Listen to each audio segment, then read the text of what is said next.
Is this the best the Xbox has to offer? This? I'd like to preface this video by saying I did not beat Gears 5, nor did I play the multiplayer or the horde mode for that. My history with the series started on the Xbox 360 playing Gears of War 1, 2, and 3 with my friends and family, running through the campaign and staying up late playing horde mode. I have never played the multiplayer before, and I could care less. It doesn't look that fun to me. The only thing I do regret is not giving the horde mode and Gears 5 a try, because as I just said, that's my favorite experience with the series so far. And the reason why I never completed the game, the reason why I just couldn't be bothered to try out any other of these modes before eradicating this plague from my computer was this.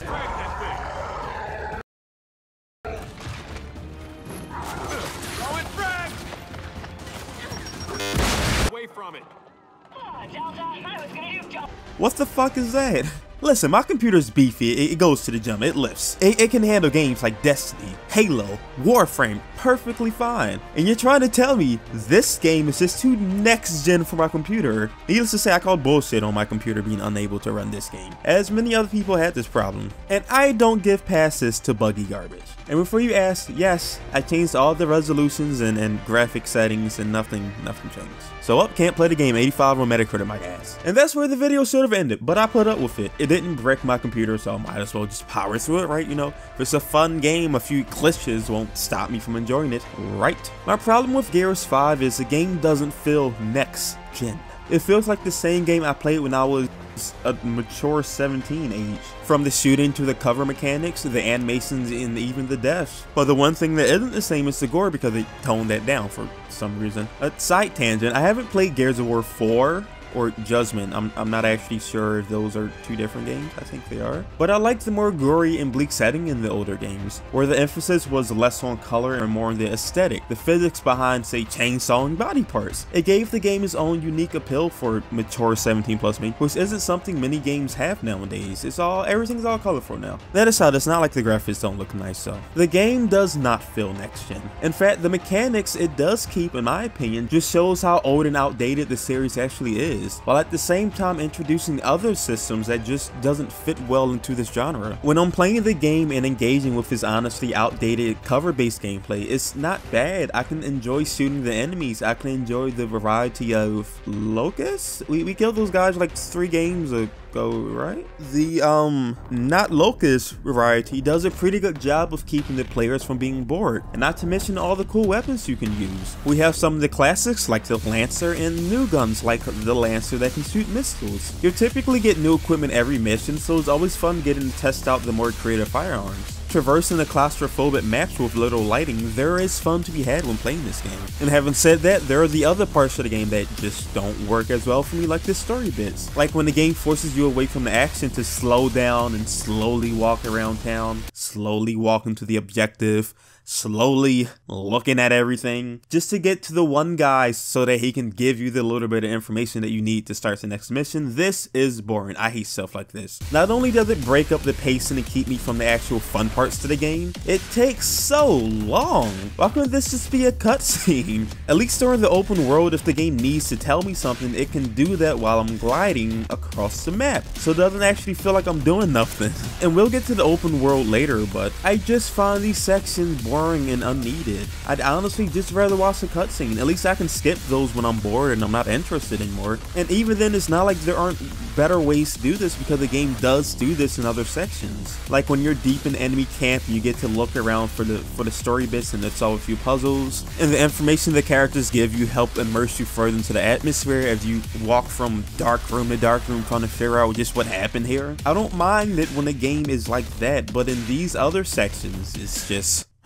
Did you know that it took me 10 minutes to progress through certain parts of the story? Because I was just lost? And I can hear what you're saying, how does one get lost in one room? Well, let me tell you, my good friend. Because when you have no markers and are in an enclosed space, after dispatching the enemies and being moved down the street due to his length, many people might think that you were supposed to go into the house at the end of the block, and you just spent that firefight moving down. If you ignore the enemies and stuck to the right side of the street, I don't know why you would have done that, because that's where all the enemies are, but if you did do that, you might have seen opening the door on the right side of the street. For the higher IQ gamers, the ones paying attention to the flow of combat and art direction, they're going to stick to the left side to avoid getting shot, move down the street, and probably enter the house, because the house also has enemies in it, and then be flabbergasted when there's nothing in there. Absolutely nothing. Took me like 20 minutes to find that small strip next to the door, and then I somehow managed to slip through the box that actually starts the boss fight. As in, when I finally got over there, I managed to avoid the section on the street that you needed to step in to start the next part of the story, which led to me staring at a closed door, wondering what the hell is happening. Have I just messed this up that badly? What kind of archaic game design?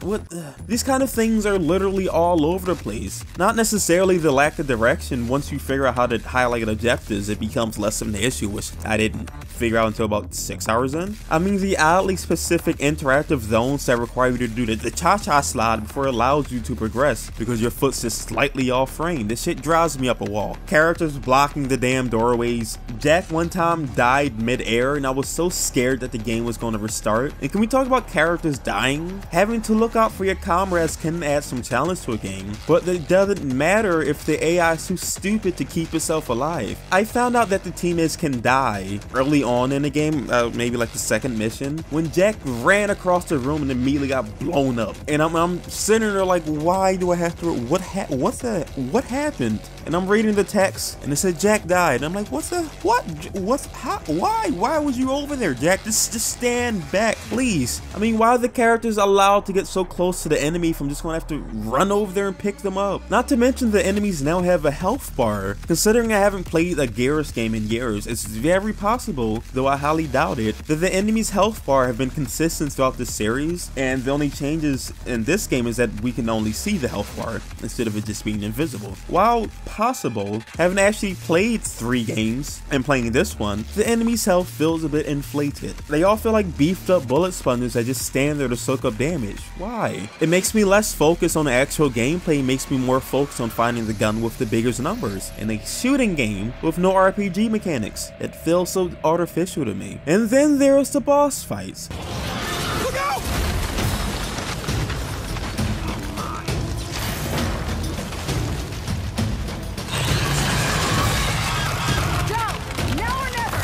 Listen, I've always thought shooters had terrible boss fights. Shooting games have really simple mechanics that don't lend well to a boss, in my opinion. Some have fun ways of getting around this, like in Halo in the Scarab boss fight. While not actually that difficult, it's a lot of fun taking on that behemoth with just a dirt bike and a rocket launcher, doing backflips off of rocks and firing at its joints. But this is not fun. This is shoot the boss, watch him run past you, and shoot him again. There is nothing fun about these bosses. You know who had bosses like this? The Resident Evil 2 remake, a remake for a game that came out in '98 and still somehow managed to do it slightly better than Garrus 5. This feels so old. These boss fights aren't challenging or even stimulating. It often drags out due to the ginormous health bars, and you're more likely to die from wasting your ammo than the actual fight itself. But the biggest problem is the open world. Why did you do it, Garrus? Is it because everyone else did it? If your friends jumped off a cliff, would you? Huh?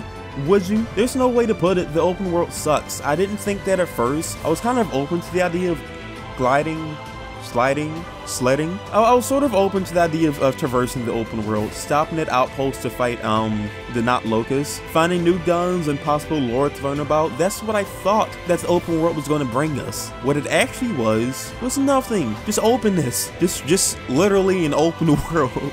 There is nothing to do, nowhere to go, no reason for this to exist. The game works perfectly fine in the standard mission format, so if you're going to change it up, then don't half-ass it, because this is just an extra 15 minutes before the next story beat that I just have to slide through. The only things that I found in the open world were upgrades for Jack. Now, Jack has many utilities like forcing enemies out of cover, deploying traps, and other functions. Takes him like 10 seconds to mosey on over there and actually do the thing, at which point I likely already killed what was already over there, so needless to say, I wasn't too enthusiastic about getting upgrades for Jack. I'm not knocking it by any means. If you play slow enough to get a use out of these new abilities, then by all means, have fun. I just found it too slow to activate. So the only thing I found in the open world were upgrades for abilities I didn't use. perfect. So what actually made me quit? I think the boss fights are bland. The open world snow map is empty and a waste of time. Weird art direction and really bad place interactive points. By weird art direction, I mean just letting the player know where they're actually supposed to be at. And then you have allies that can not only die, but will run across the map to go fight the not locusts. Then the numerous glitches. I went through all of that, and you know what actually did me in? The second fucking open world map. When the game stops seizing and I can actually play the game despite my problems with cover-based shooters, I can actually enjoy myself. The shooting is fine. The atmosphere, though turned down from previous games, is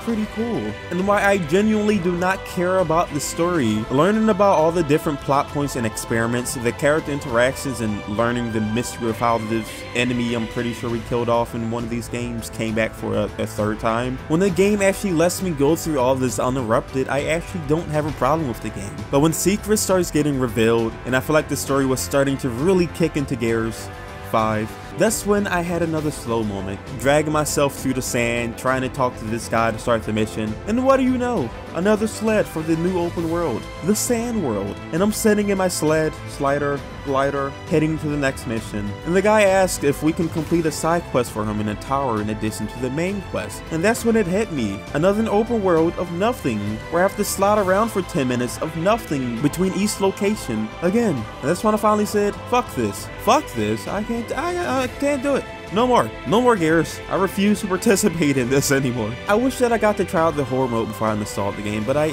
feel like I just would have been filled with more bullet sponges. I literally uninstalled the game halfway into the debrief for what the mission actually was going to be, and I never looked back. I'm free! If it weren't for the glitches, my tolerance might have been a bit higher, but this game feels so old and backwards. The core design of Gears feels like a game that I played 10 years ago for the 360, and the changes it did try to make were either lazily slapped together or, to me, just didn't fit into this genre or series. 84 my ass. So this is the end of the video. I'm sure everyone's going to disagree with me on this, so let me know why I'm stupid in the comment section below. If you actually enjoyed the video, don't forget to drop a like and sub to my channel, and I also have an anime channel for trash opinions and a Twitter you can check out for more content. Peace. Thanks for watching.